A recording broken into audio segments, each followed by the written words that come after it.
গুগলের ফোনগুলো কিন্তু বেশিরভাগই শর্ট হয়, কিন্তু এটা কিন্তু ব্যতিক্রম। কারণ এই ফোনটি একেবারেই আলাদা রকমের প্রবলেম। এটা হচ্ছে গুগল পিক্সেল 6 প্রো, আর এই ফোনটির একটি লাইন কিন্তু শর্ট দেখাচ্ছে।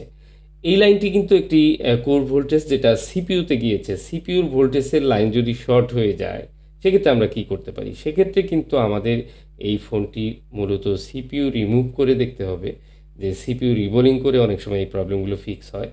অন্যথায় যদি পাওয়ার আইসি শর্ট হয় সেটা ভিন্ন বিষয়। তো আমরা দেখব, ডায়াগনোস করব যে এই ফোনটির কী প্রবলেম। মূলত এই ফোনটি পাঠিয়েছেন কুরিয়ার সার্ভিসে এক ভাই। উনার এই ফোনটি হঠাৎ করে ডেড হয়ে যায় এবং ডেড হয়ে যাওয়ার পর কিছু ফোন রয়েছে যেগুলো চার্জে দিলে গরম হয়, কিছু ফোন রয়েছে চার্জে দিলে গরম হয় না। যদি চার্জে দিলে গরম না হয় সেক্ষেত্রে সেই ফোনটি হয়তোবা শর্ট হতে পারে, সেটা ভিপিএস লাইনে শর্ট হতে পারে। কিন্তু এই ফোনটি হালকা, হালকা গরম হয়, মানে চার্জিংয়ের লোডিং নেয়।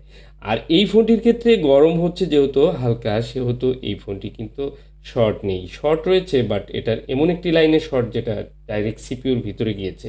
আর সিপিইউর যদি কোনো ভোল্টেজ লাইন শর্ট হয় সেক্ষেত্রে কিন্তু অ্যাকচুয়ালি অনেক সময় সিপিইউ ইন্টারনালি শর্টও হয়ে যায়। অনেক সময় সেটটা কিন্তু আর ঠিকও হয় না। আবার অনেক সময় সিপিইউ রিবোলিং করতে গিয়ে কিন্তু এই সিপিইউ ফুলেও যায়। তো এটা হচ্ছে বাস্তবতা। এ ধরনের কাজগুলো খুব ক্রিটিক্যাল হয়ে থাকে, যেগুলো সিপিইউ রিমুভ করে মূলত এই প্রবলেমগুলো ফিক্স করতে হয় এবং কি সেগুলোতে কিন্তু অনেক সময় আনসাকসেস হয়। তো আমি চেষ্টা করব আজকের এই কাজটি A to Z কীভাবে করা যায় এবং আপনাদের সাথে শেয়ার করার। আশা করি ভিডিওটি সম্পূর্ণ দেখলে আপনাদের একটি বাস্তব অভিজ্ঞতা হবে। তো এই সিপিইউ রিমুভ করার জন্য কিছু ক্যাপাসিটর রয়েছে, এগুলো সরিয়ে নিলাম। আর আমি প্রথমে সাইটে গ্লু কাট করে নিয়েছি এবং গ্লু কাট করার পর আমি কিন্তু সিপিইউটা খুব স্মুথলি হিট করে র্যামটাকে আগে রিমুভ করলাম এবং র্যাম রিমুভ করতে আসলে অনেক সময় লাগে, বাট এটা খুব গুরুত্ব সহকারে রিমুভ করতে হয়। এটাই হচ্ছে মেইন ট্রিক্স। কারণ হচ্ছে র্যাম রিমুভ করতে গিয়ে অনেক সিপিইউ কিন্তু ফুলে যায়। আর এই টাইমটাতে মূলত টাইমিংটা খুবই কন্ট্রোলে রাখতে হয় এবং কি প্রপার হিট হওয়ার পর তারপর যদি র্যামটা মূলত উঠানো হয় সেক্ষেত্রে দেখা যায় যে সিপিইউটা ড্যামেজ হওয়ার সম্ভাবনা কম থাকে বা ফুলে যাওয়ার সম্ভাবনা কম থাকে। আর এই সিপিইউগুলো যেহেতু হিট হয়, দীর্ঘদিন যাবৎ ইউজ করতে, করতে সিপিইউর ভিতরে হিট হতে, হতে এই সিপিইউগুলো কিন্তু অনেক সময় দেখা যায় যে এমনিতেই হিট দিয়ে কাজ করতে গেলে ফুলে যায়। তো একদম হতাশ হওয়ার কিছু নেই। ফুলে যেতেই পারে, ডেড হতেই পারে মূলত। তারপরেও কিন্তু কাজ করতে হবে আমাদের। তো চেষ্টা করছি যে কেয়ারফুলি কাজটি করার, যেন সাকসেস হয়ে যায়। তো আলহামদুলিল্লাহ দেখুন, আমি কিন্তু র্যাম রিমুভ করে তারপর সিপিইউটাকে একেবারে ঝকঝকে চকচকে করে ফেলছি এবং এই পর্যন্ত কিন্তু ফোনটি ঠিকঠাক মতোই আছে। মানে এখনো পর্যন্ত কোনো দুর্ঘটনা ঘটেনি। তো এবার আমি রিমুভ করব সিপিইউ। আর সিপিইউ রিমুভ করতে আসলে অনেক ধৈর্য লাগে এবং অনেক সময় নিয়ে হিট করতে একসময় কিন্তু সিপিইউটার নিচের বলগুলো ড্রাই হয়। হালকা একটু দেখা যায় যখন গলে যায়, পুরোপুরি মেল্ট হয় না এই সিপিইউগুলোর বল। এর কারণ হচ্ছে মাদারবোর্ডটা অত্যাধিক মানে হিট শোষণ করে এবং অপর পাশে যেহেতু ২ টি পাওয়ার আইসি রয়েছে, অবশ্যই সেদিকেও খেয়াল রাখতে হয় যে ওভারহিট হয়ে যেন ওই পাওয়ার আইসিগুলো আবার নষ্ট না হয়ে যায়, লিকেজ না হয়। সেক্ষেত্রে দেখা যাবে আবার পাওয়ার আইসিতে কাজ করতে হবে। আবার এটার পাশে রয়েছে স্টোরেজ আইসিও অনেক সময় দেখা যায় যে হিট হয়ে খারাপ হয়ে যেতে পারে। তো দেখুন, সিপিইউটা রিমুভ করে নিলাম ফাইনালি এবং কি সিপিইউর নিচের যে বলগুলো পুরোপুরি গলেও নি এবং কি পুরোপুরি বাদও নেই। তো যাই হোক, এমনভাবে রিমুভ করেছি যেন সিপিইউটাও নষ্ট না হয়। তো চেষ্টা করছি যে সুন্দরভাবেই করার এবং ফাইনালি সাকসেস করার জন্য যতগুলো কৌশল আছে সেগুলো তো এপ্লাই করতেই হবে। তো এরপরেও এখানে ক্লিন করে আমি দেখব যে সব ঠিকঠাক আছে কিনা এবং এত পরিমাণে আঠা দেওয়া থাকে এবং গুগলের আঠা আপনারা যারা প্র্যাকটিক্যালি কাজ করেন তারাই একমাত্র বুঝবেন। এছাড়া বলে বোঝানোর কোনো উপায় নেই। দেখুন, সব ঠিকঠাক আছে, সুন্দরভাবে আমি রিমুভ করেছি এবং ২-১ টি এনসি লাইন ছাড়া সব লাইন কিন্তু ঠিক আছে। কোনো ধরনের স্ক্র্যাচ হয়নি, কোনো ধরনের লাইনে প্রবলেম হয়নি এবং সিপিইউ ঠিক আছে। তো আমি র্যামটা একটু ক্লিন করে নেই। র্যামের যে আঠাগুলো রয়েছে সেগুলো পরিষ্কার করে নেই।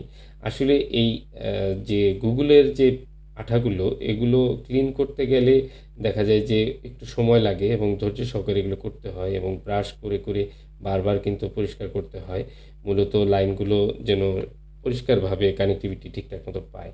তো এবার আমি সিপিইউটা রিবল করে নিচ্ছি। সিপিইউ রিবল করে আমি কিন্তু ইনস্টল করব এবং সিপিইউ রিবলের সময় অনেক সময় এগুলোর স্টেনসিল কিন্তু আমি বেশিরভাগই দেখা যায় মাস্টার প্লেট দিয়ে মাস্টারটি দিয়ে আমি রিবল করে ফেলি।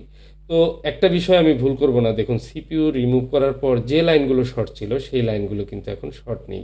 মূলত সিপিইউর যে ভোল্টেজ লাইনগুলো সেগুলো শর্ট নেই এবং অন্যান্য ক্যাপাসিটরগুলো একটু মেপে নিচ্ছি, অনেক সময় হিটের কারণে এদিক সেদিক হয়ে যেতে পারে। সবকিছুই ঠিকঠাক মনে হয়েছে আমার কাছে এবং এবার ফাইনালি কিন্তু সিপিইউটা ইনস্টল করার পালা। আর সিপিইউ ইনস্টল করার পরেও আমরা কিন্তু আরেকটা চেক করতে পারি যে সিপিইউ ঠিকঠাক মতো বুট করছে কিনা। এরপর কিন্তু আমরা র্যাম ইনস্টল করতে পারি। তো অনেক ক্ষেত্রেই দেখা যায় যে সেটা করা হয় না।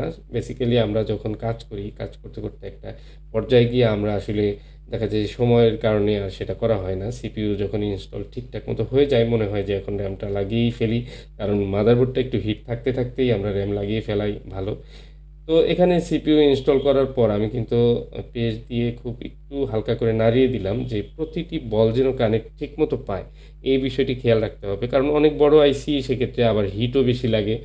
তো সব মিলিয়ে আমার সিপিইউ ইনস্টল শেষ। এবার আমি র্যামটা ইনস্টল করব। র্যাম ইনস্টল করার আগে হালকা করে ফ্লাক্স দিয়ে নিচ্ছি এবং গুগলের বিভিন্ন ধরনের শর্ট রিমুভ করার ভিডিও আপনারা দেখেছেন এবং সেগুলো খুব সহজ কাজ মনে হয়। কিন্তু অ্যাকচুয়ালি একটা ফল্ট ফাইন্ডিং করে, ট্রেসিং করে তারপর কিন্তু সেটাকে সিপিইউ পর্যন্ত যখন যায়, সিপিইউটা রিভলভ করতে হয়, তখন কিন্তু কাজটা অন্য লেভেলে চলে যায়। এবং কি এই ফোনটার ক্ষেত্রে যেটা হয়েছে, আমি কিন্তু সরাসরি সিপিইউটা রিভলভ করতেও পারতাম।